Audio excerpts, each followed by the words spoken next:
a timeout. When he got down there, I thought about the timeout. I knew they only had one timeout left. And when I looked over there, I don't know, something just didn't look right. They started on, and they started off, and now...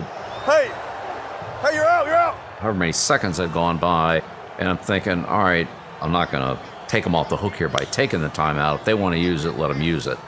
And Matt said, do you want the timeout? You want to call the timeout? Do you not want to call the timeout?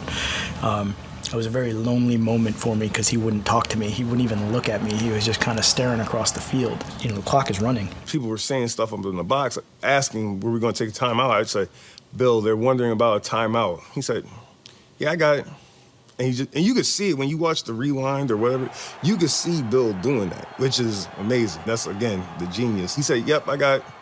Like we were in the meeting room right now. I said, no, just play goal line.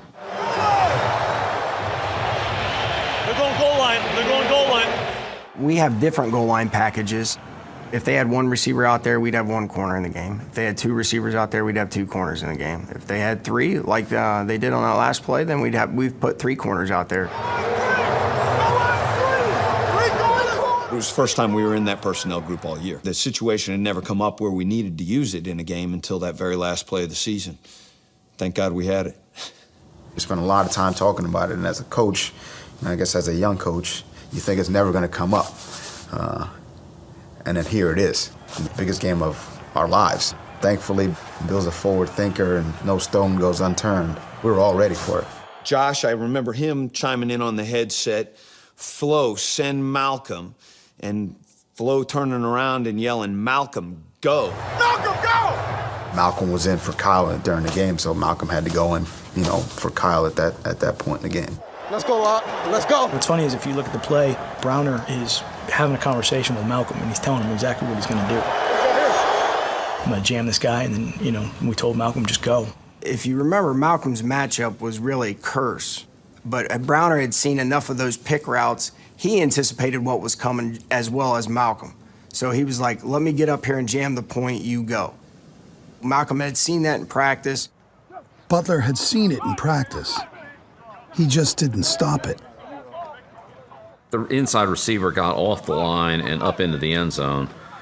Malcolm didn't really have enough awareness for the play, so he had to go all the way around behind the receiver and the defensive back, and there was just too much space. It was an easy touchdown. So the coaching point was, if they're close enough together, then you've got to be ready to get over the top, and the defender on the inside guy's got to jam him so that he can't pick the corner going over the top.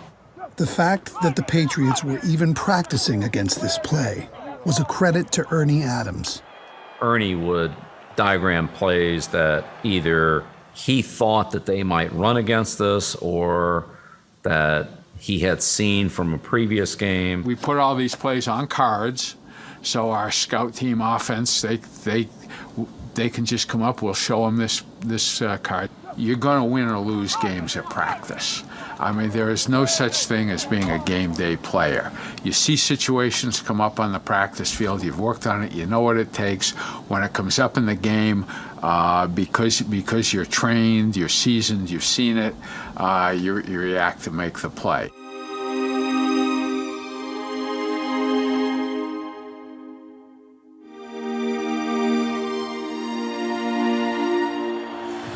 Second down and goal from the 1. Seattle down 4, but on the verge of the lead.